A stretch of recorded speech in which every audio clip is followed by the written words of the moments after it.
هذه النقطة أنتقل إلى ضيفي من الرياض الباحث في الشأن الخليجي الأستاذ صعب الزديد. أستاذ صعب، أهلا وسهلا بك عبر برنامج العاشرة. ما الرهان السعودي اليوم على مؤتمر الرياض في 17 لتوحيد القوى اليمنية في ظل كل التطورات التي حدثت خلال الأسابيع القليلة الماضية تحديدا؟ طيب، أول شيء نمسي على محطتنا الجميلة وعليك وعلى ضيفك الكريم. حياك الله.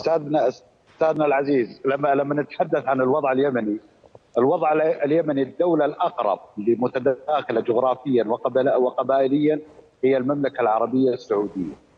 لما تتحدث عن قبائل حاشد، لما تتحدث عن قبائل بكيل، لما تتحدث عن قبائل يافع، لما تتحدث عن قبائل تهامة، أنت تتحدث عن نسيج مجتمعي هو موحد.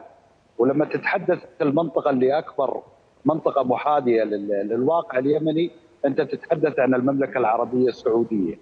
اللي حصل في اليمن هو كان مثل ما تفضلت حضرتك، أنه كان لابد، لأنه هذه حالة المخاض وحالة التمحيص. بالتأكيد لن تستطيع أنه تفرز قيادات إلا بوضعها على التجربة الواقعية والحقيقية والتمثيل.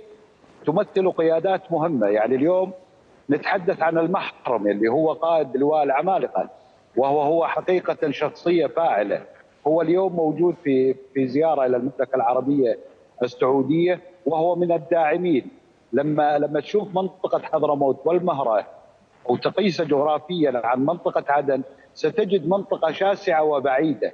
لكن التداعيات الحدث اليمني هو قبل أن يضفي شرعية على تواجد القيادة الشرعية في اليمن، هو يضفي الشرعية بحضور المملكة العربية السعودية كداعم للوضع اليمني. يعني إذا ما استرجعنا الأحداث في اليمن، يعني منذ القرار 2216 اللي حصل في عام 2015 في موضوع الشرعية، يعني أردف هذا القرار بقرارين مهمين.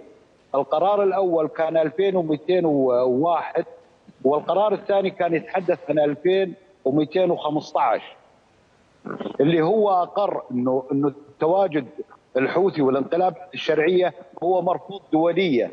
ولكن خلينا ناخذ بنظر الاعتبار الوضع الجيوسياسي للمنطقة. يعني المنطقة كانت في وقتها أكثر من جبهة مفتوحة في المنطقة العربية.